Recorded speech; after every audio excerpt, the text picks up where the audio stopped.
the key to this is not, do you have the right tools or strategy or such, but do you have the right people? I've really been doubling down on making sure that we're aligning people and processes. And if we do that effectively, then you can have growth. I think resumes are relics. I don't care what you've done in your past. I care who you are, and are you aligned to the role?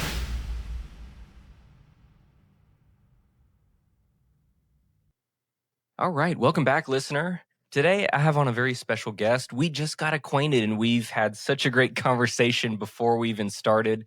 This is Amy Weber, and she owns and operates Vetta Sales Consulting. She has spent 30 years with large companies learning the ins and outs of sales, sales teams, sales mindset, and sales fundamentals. And she then journeyed out on her own, and I'm excited to learn her backstory. And Amy, I'm glad you're here. Thank you, Daniel. I appreciate that. And I appreciate getting the opportunity to talk to you today. Yeah. So, and yes, we already connected over college sports, so we're good. Yes.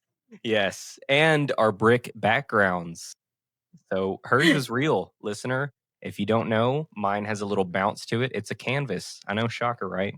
So, Amy, tell me about your experience. I'd love to hear some war stories. I'd love to hear how you cut your teeth doing what you did. Yeah, absolutely. So, ironically, I spent 30 years in tech sales, and I worked for Cisco and Microsoft and McAfee and Twilio and had a phenomenal career. And then in 2024, all the layoffs and restructuring were happening, and Twilio actually got rid of the division of the company that I was senior sales leader for. And initially I was like, wow, it's the first time in my life I'd ever lost a position. Yeah. I was really taken aback, but it became a blessing in disguise because number one, I needed a break. I hadn't had more than a 2-week break in 30 years, and I have a 21-year-old son, which meant 2 weeks was my maternity leave. Oh, no. Anyone listening, I don't recommend that. So I took 3 months and really didn't do anything. I just took time to kind of sit back, refresh, and think. And during that time, spoke to people who I refer to as my unofficial board of directors, and I really just started bouncing ideas off of them.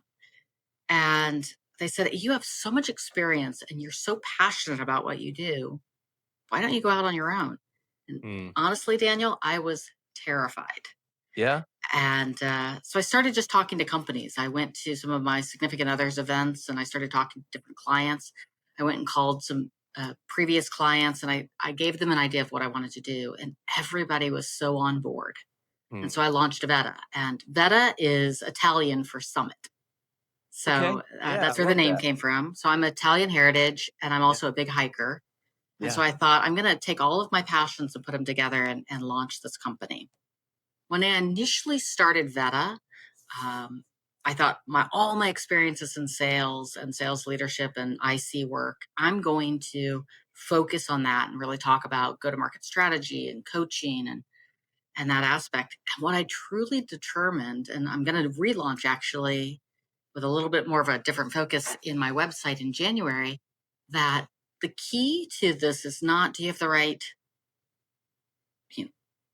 tools or strategy or such, but do you have the right people?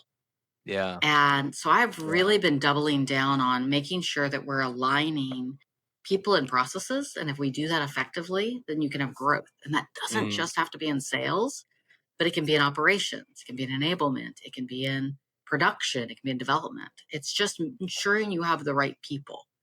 And I think we lost that through the years, that we kept hiring people based upon their resumes and based upon, what they had done previously versus are they the right person to help take this company?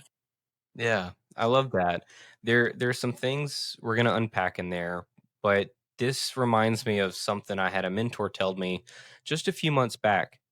Said, Daniel, you can go out there and you can train people to do the things you need. So for example, we build out lead generation systems for clients, webinars, paid ads, funnels, all that fun stuff. I can teach those people. He said, Daniel, you need to be looking at their character, their morals, their ethics. And not that I was hiring a bunch of crazies, but I need somebody who show up every day with a smile and understands that it's a vocation, not an occupation, and understands that, hey, This is a blessing. We get to live a blessed life working remote. This is crazy. This is crazy stuff. So, but more on that later. Amy, I want to go back to when you or when you're about to start your own thing. Mhm. You said you were terrified. You were a leader. You were somebody who had success at some of the highest levels. Why were you terrified? Because I had all those large companies and those names and that reputation behind them, starting on your own, everybody's going to pick up the phone when Cisco calls. Everybody's going to pick up the Yeah. phone when Microsoft calls. The tagline when I was growing up was, "You never got fired for buying X, Y, or Z." Yeah. And I thought, I believed in myself, but are other people going to believe in the vision and what I'm going to be able to do? And I think it's healthy that I was scared, because Yeah.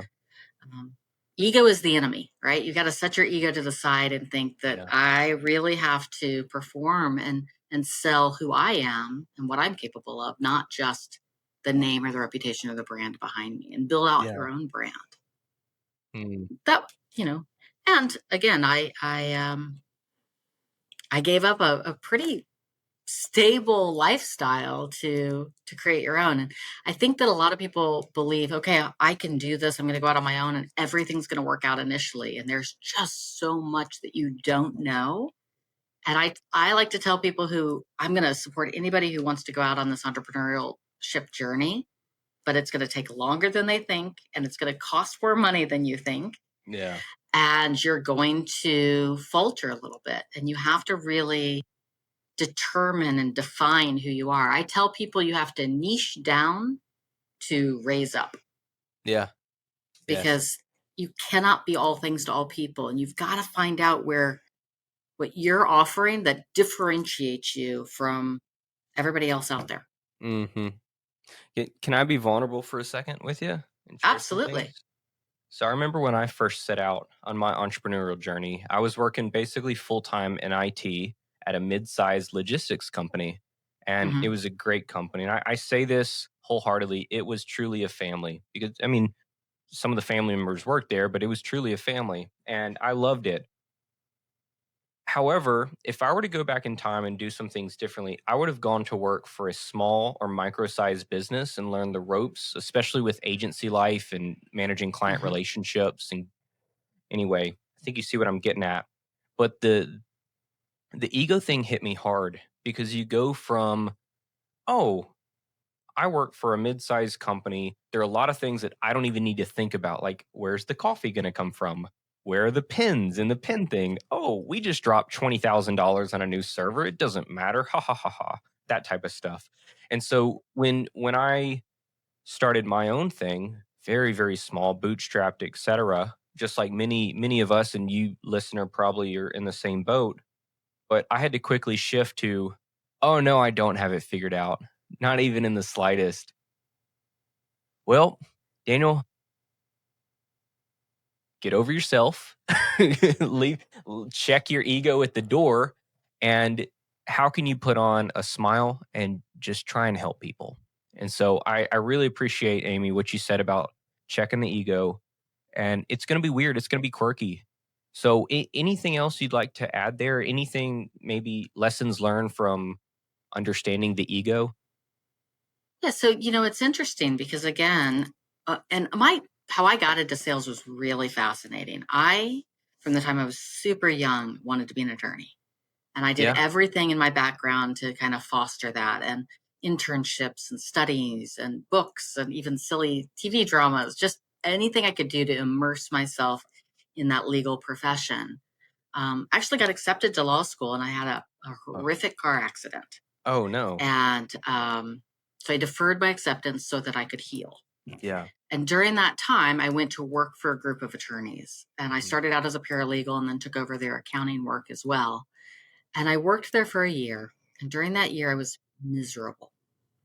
Yeah. I thought, do I really want to go and spend more time in school and more money if this is what I'm going to do?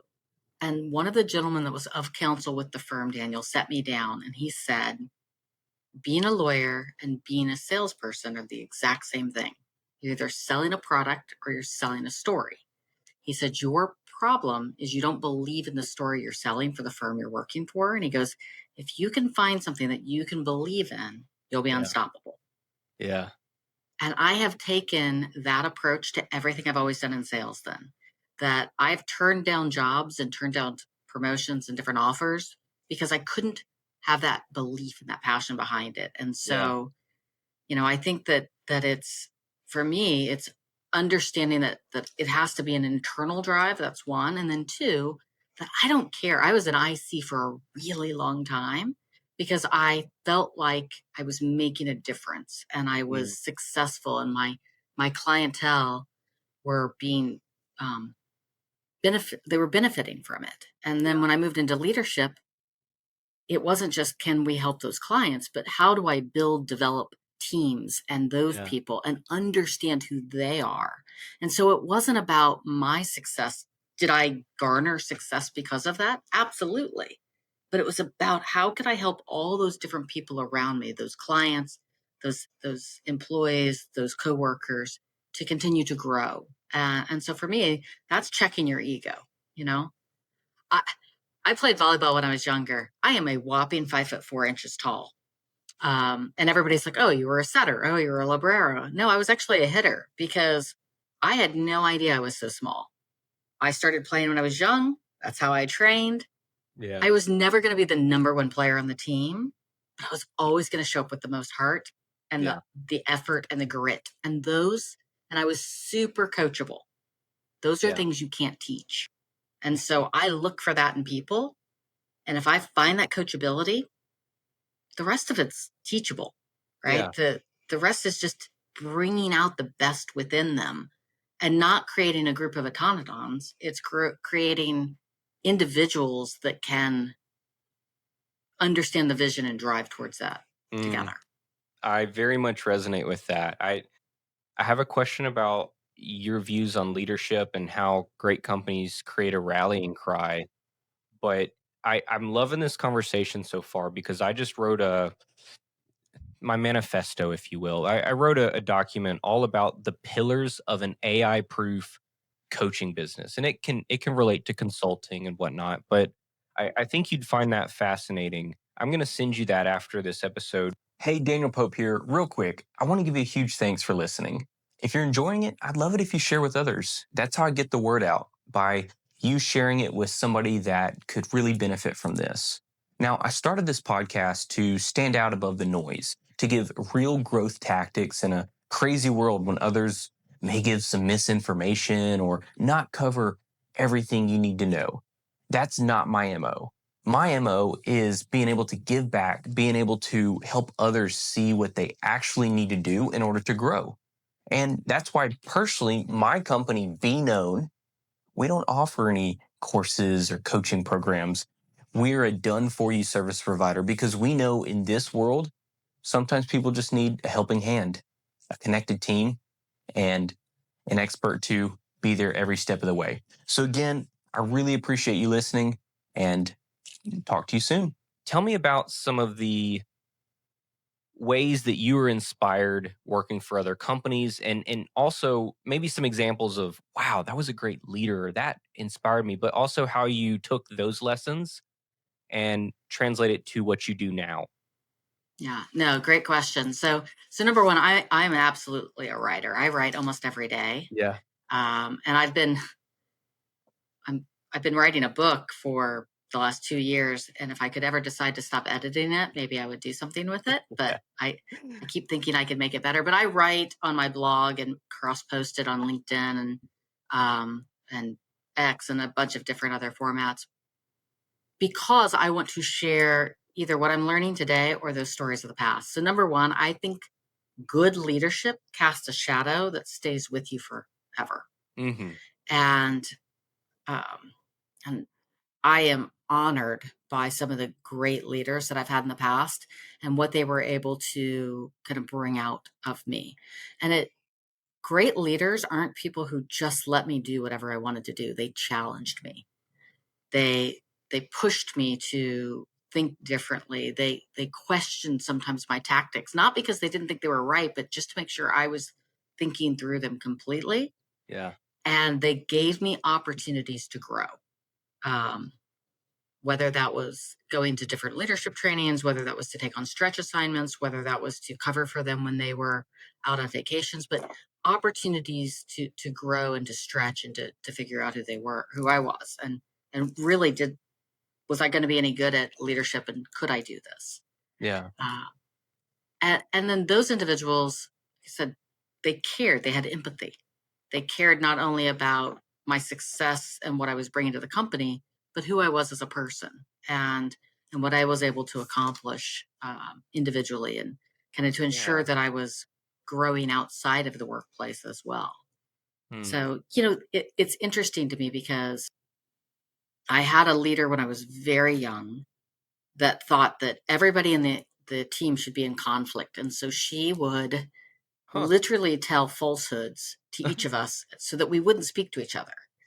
And it was absurd to me that she thought that creating conflict was important. Now, look, I think the best salespeople thrive in chaos Yeah. because you have to be able to go into an account and really cut through all the muck, and you have to listen to the real problem and be able to then associate the solution to that problem. And the same is true in leadership. Whether you're hiring the team yourself or whether you are inheriting it, you have to cut through all the muck. You have to listen to the people, figure out what they are at their core, and who they are. And that's, I use a tool now, a psychometric analysis tool, both in my practice and then in my partnership with them, to Yeah. really get to people's core. And I don't think, I think resumes are relics. I don't care what you've done in your past. I care who you are, and are you aligned to the role and to the responsibilities of that role that we're putting forth. Mm-hmm. Uh, and so again, that's kind of what I use these tools now, and I've trained all of this, but that's what those good leaders taught me, was to get through the superficial layer to what truly is underneath and Yeah. how you can develop that accordingly. Mm. Yeah. I'd love to talk more about the tool that you mentioned. But the question that I have is, do you think great leaders know that they're great leaders in the moment, or do you think they're on their own journey as well?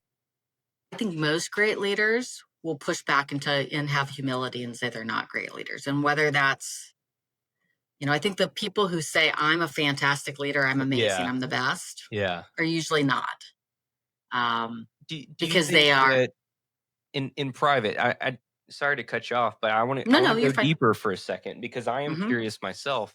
Do you think in private, like at the end of the day, if someone were to ask them candidly, privately, intimately, do you think you're a great leader? Do you think that they'd say yes?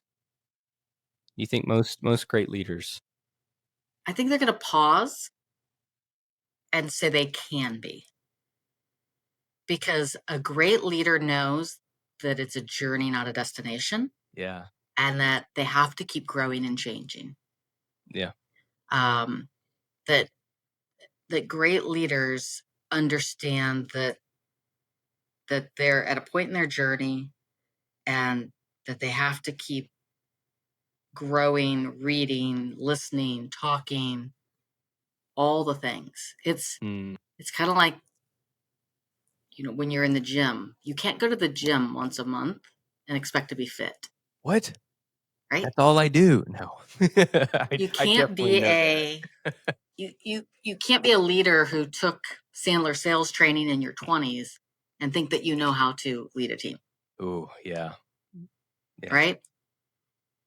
And so I do. I think they would pause and hesitate. And I think the people who are still my mentors to this day, are still the ones that I look up to, do that they pause, and they see where they have, and they're very appreciative of when you tell them that they've made a difference in your life, Mm. you know? Yeah.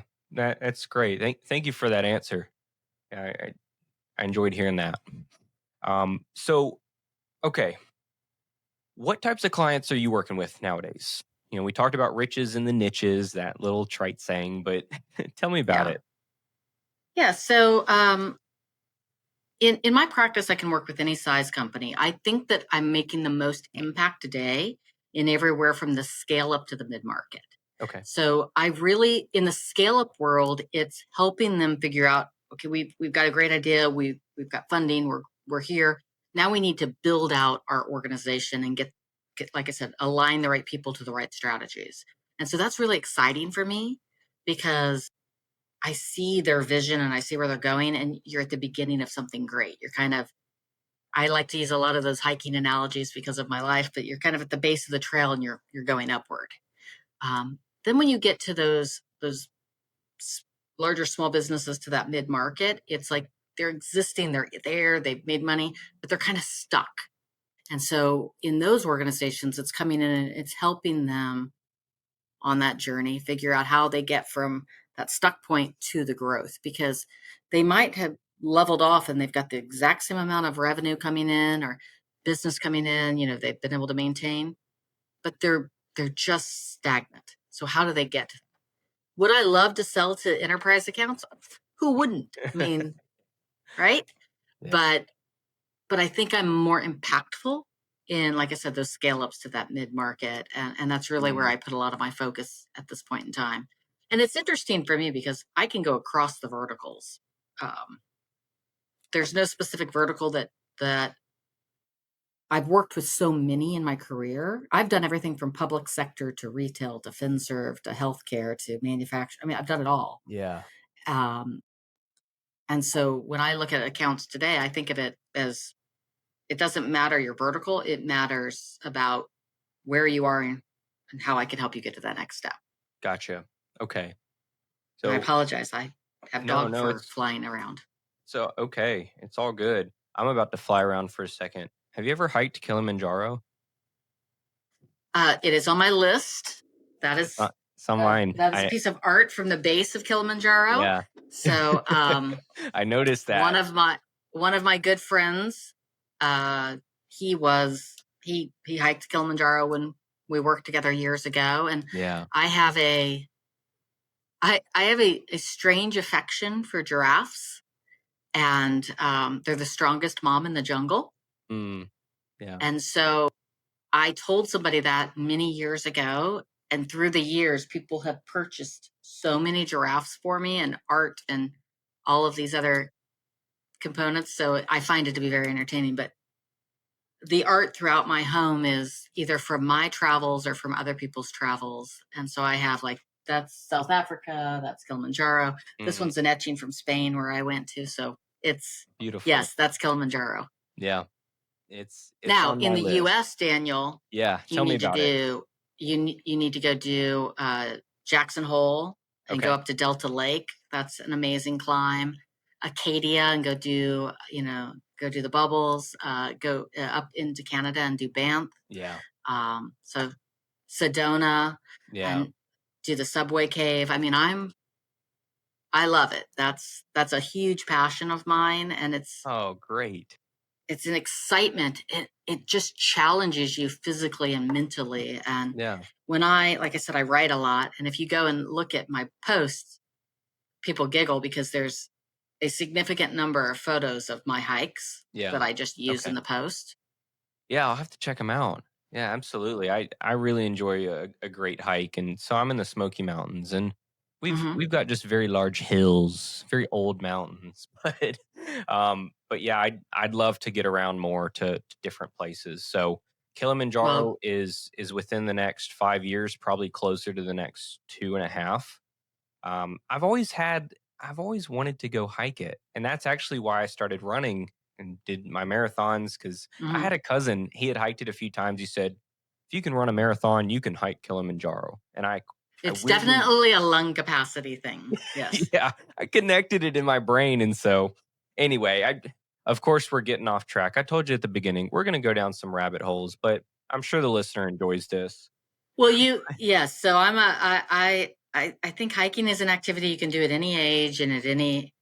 It's just, the healthier you are, the faster and higher you can go on the hike, Mm, and yeah, it's just, they're just beautiful, and it it's just an engagement. So we hike a lot, and I will give credit to my significant other. He takes most of those photos. He likes to Yeah. think he's my personal photographer.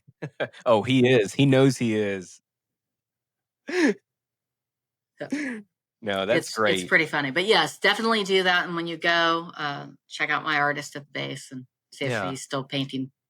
So speaking of hikes, really speaking of mountains, my mind goes to the little graphic. You may have seen it before, but it's the guy that's in the middle of his first little mountain, and then what he doesn't see is there's another one, and there's a bigger one, and there's a bigger one, and there's the final destination. And this is something I've thought a lot about, Amy, this year is what's the peak for me, and then what's next. I turned 30 this year, so in theory, knock on wood, I've got many years left to go. And I've seen far too many business owners that fool themselves into thinking they're further ahead than they actually are, or Hmm. they're trying to be too big for their britches as well. And Icarus, they fly too close to the sun. Hmm. So I know that might be a little negative, but hopefully you see what I'm getting at is, you know, what do you ever see a company and you're like, hey, you don't need to be doing that right now? Or do you see somebody that, come on, yeah, you're literally 10% of the way on the first staircase. Come on. Any stories? Yeah, both. I mean, it's interesting because even for what we're doing at Vetta, um, when we started out, we were going pretty good up that summit, and then I didn't feel like we were on the trajectory that I wanted. And so when I pivoted a little, we kind of went down. And then Yeah. now we're starting up, but it's definitely a path. And so when I look at other companies, number one, I think that sometimes people get excited in what the current new thing is. I'm Mm, a huge proponent of AI. I think AI is going to just revolutionize what we're doing, and it's going to take away a lot of the mundane practices that we think we need to do today. It's going to automate that, and then it's going to give us time back. And I think that the experience culture is going to make a huge upswing again. yeah. I was in Miami this past weekend and went to this phenomenal dining experience at the Den. Tell And me about it. I love to cook and I love great food. So let's so the tangent the for a Den second. is a sushi restaurant. It can Yeah. only seat about 16 people. You are literally, it's a curated prefix menu. You go in and they are piece by piece feeding you. And so the food was off the charts phenomenal, but the experience was really what set it apart. Just the atmosphere and how they were taking care of you. And at one Mm. point, I'm sitting there and I say, not very loud, I'm a little chilly. And I'm not kidding you, within seconds, a cashmere pashmina got placed over my shoulders. No fanfare, no mention of it, just laid across while I was eating. And all I could think was that is the experience culture. The fact Oh. that not only was I having this amazing meal and I was being so taken care of, but that they were so attuned to what was going on. And that's what we have to be in business. That we, and they are Japanese food experts. They're not sitting there trying to say we're going to do Japanese and Mexican and Italian, and I think too many companies try to do that. That they're like, okay, I'm really good at X, so now I should do Y and Z, Yeah. and Naturally. that's because it's what the hot new thing is. That's why I say you really need to niche down. You need to figure out where is your place, and then get really good at that. And it doesn't mean that you don't have to pivot or don't have to change. I was working with a client that they were very good at one thing and had been for a really long time, and they wanted to move into a different avenue. But the story was different. The story, the message, the clientele even was probably going to be different, and Mm. definitely the decision maker and the buyer was going to be different. And Yeah. so my message to them was, you can do that, but you need to be two separate companies.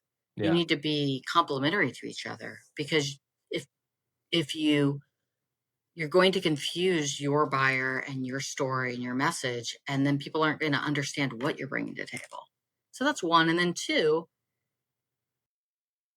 I believe in the fire fast mentality.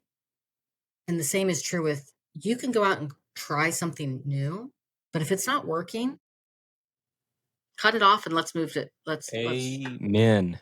let's pivot, Amen. restructure, and think about it. Do not just continually throw yourself into that fire if you're not going the right direction. I So love that. Yeah, especially with the fire fast when it comes to marketing. Not fire the marketing team. No, fire the campaign. yes, Selfishly, don't fire the marketing team. But more importantly, marketing is a series of tests. Once you find something that works, run it till the wheels fall off. But if it's not working, please do not keep throwing a ton of money at it. I'm sure it's the same with sales initiatives as well. exactly. If that script isn't working, don't keep using the same script, from a very basic point of view, but it's just the same. Well, and again, it goes back to what we talked about. I think that there's people thought that there's a playbook. I do not believe that there's a playbook for success. Mm, I believe you have to really determine what's your product, who's your ICP, and what's your message, and then determine the best way to go to market. Um, yeah. the way that we sold when I started out, and look, I've been selling as long as you've been alive. By the way, thanks for that. That doesn't make me feel old at all. But how we sold in the 90s, it was different than how we sold in the early 2000s, and it was different than how we sold in the 2010s and the 2020s, Yeah. and how we were going to market now in 2025 and in the future in 2026 is going to be different. It's much more, we've reverted back to much more of that relationship, that getting your message out in a way that helps them understand your value versus it just being a numbers game. When I first Mm, started, they were like, well, as long as you make this many phone calls and this many emails and this many appointments, then you'll be successful. And I don't think that's the truth anymore. I really believe that it's about defining who you are and then creating a way to get your message out there that's much more effective. And it's one of the reasons why I love being on the podcast with you today, because like I said, I'm no longer the person that you're not definitely going to pick up the phone for if you don't know who I am. yeah. But if you hear what I'm saying, then maybe it'll resonate with you in a way that you'll see that Vetta can come in and make a difference for you, Yeah.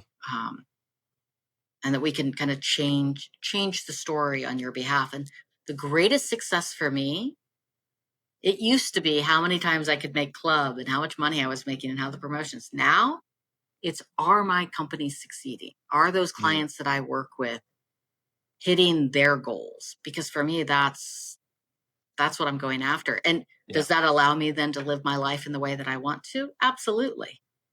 But I can promise you that even I've changed in that regard, that I am much more experience oriented. You know, I'm going for the experience these days Yeah. versus the thing. Well, I'm glad you said that because I can second that from companies that are much smaller that are selling. I don't know the transaction volume that your companies do, but what I'm getting at is I work with coaches and those that help others in more of a group setting, essentially. And it's all about the experience in the community. And I've had quite a few podcasts recently that saying, Daniel, the market's shifting. And I say, oh yeah, I know. We're shifting. And that is one of the reasons, Amy, why that is probably the reason why I wrote the Pillars document. And yes, you're exactly on it. Whether it's mid-market, micro-sized, maybe even enterprise, it's about the experience and how it's going to make you feel. And are you part of a community? Are you part of a shared mission? Yes, the ROI is great. Of course, we need to be focused on ROI as business owners, but there are a lot of companies that can produce an ROI. There are a lot of companies that can't. And so I want to be a part of one. I want my flavor of ice cream that I enjoy.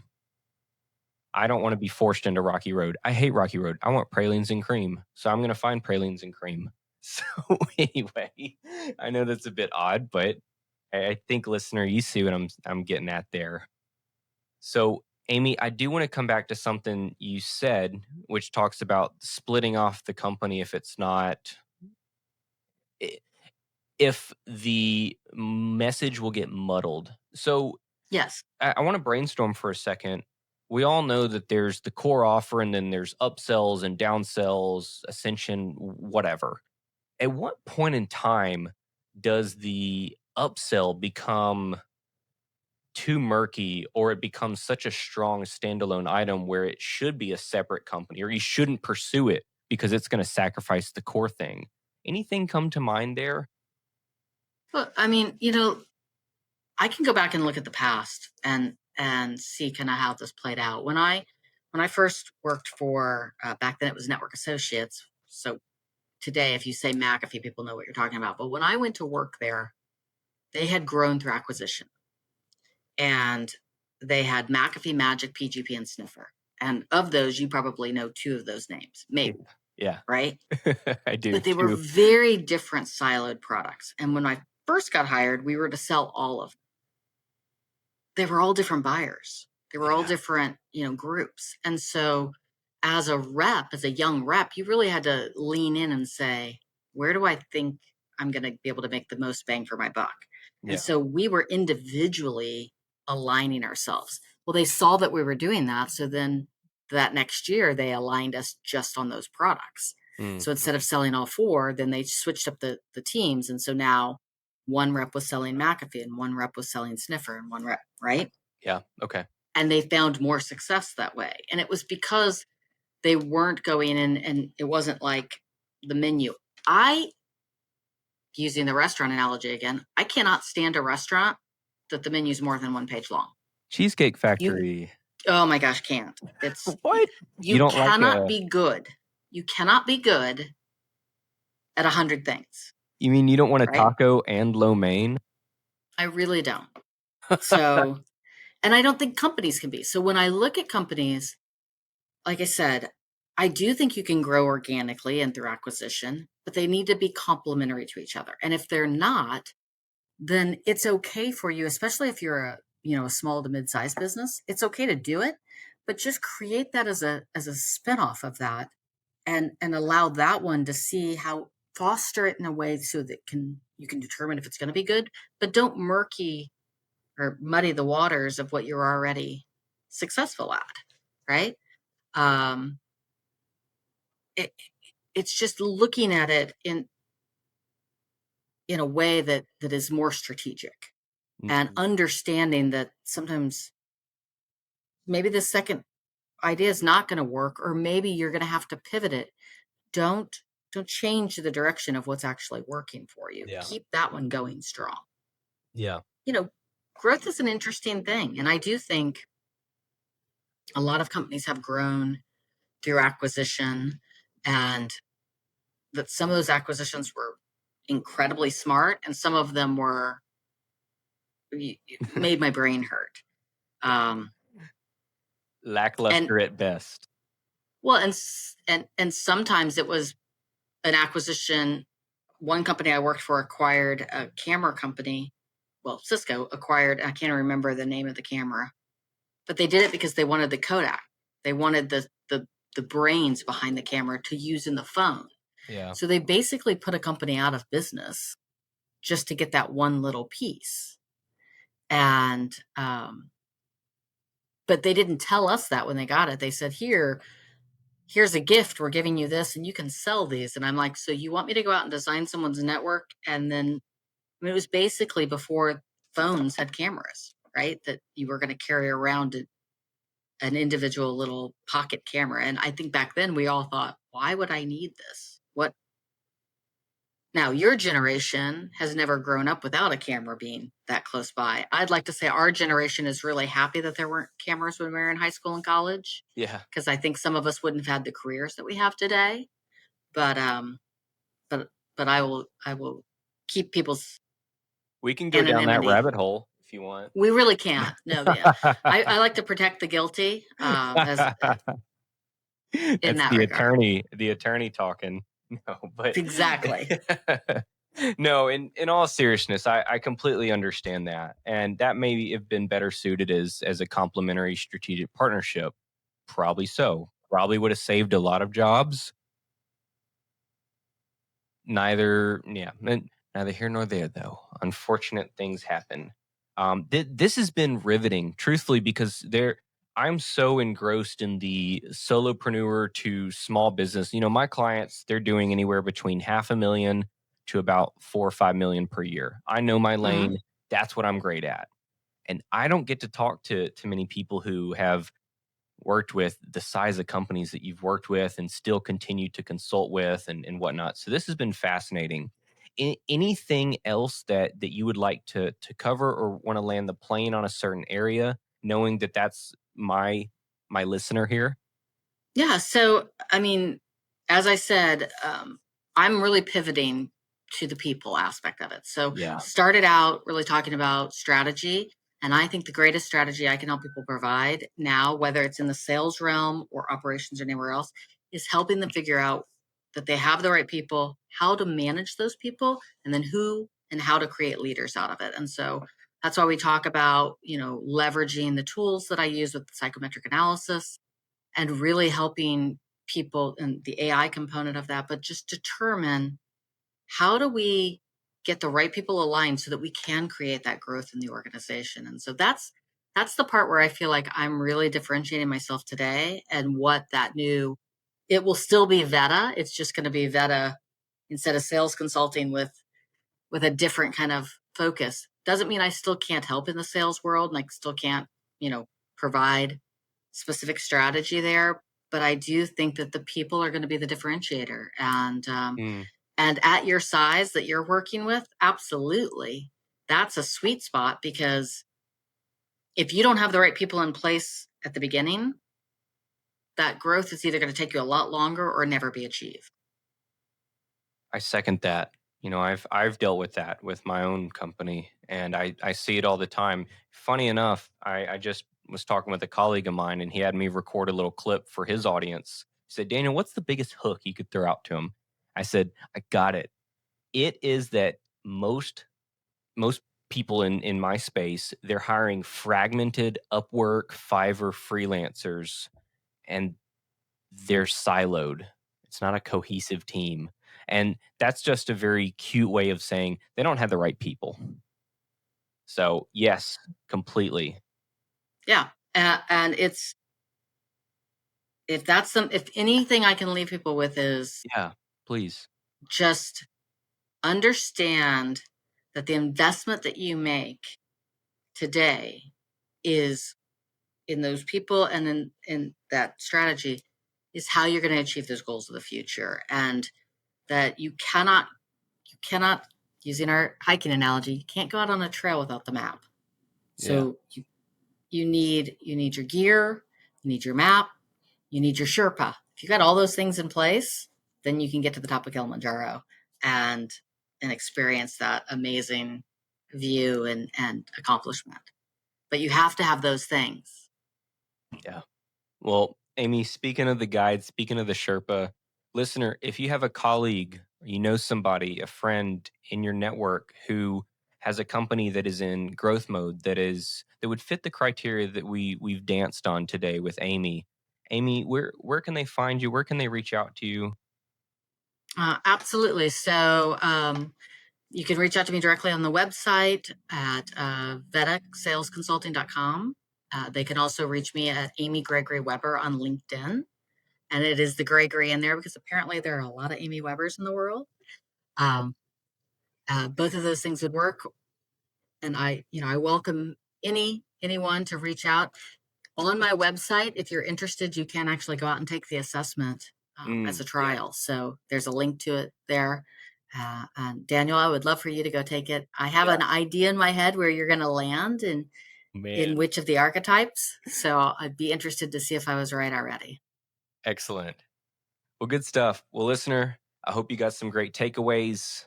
And if you are ever interested in any topics like this, please reach out to Amy Gregory Weber. And I'm Daniel Pope. I hope you have a wonderful day. Talk soon. Thank, thank you so much.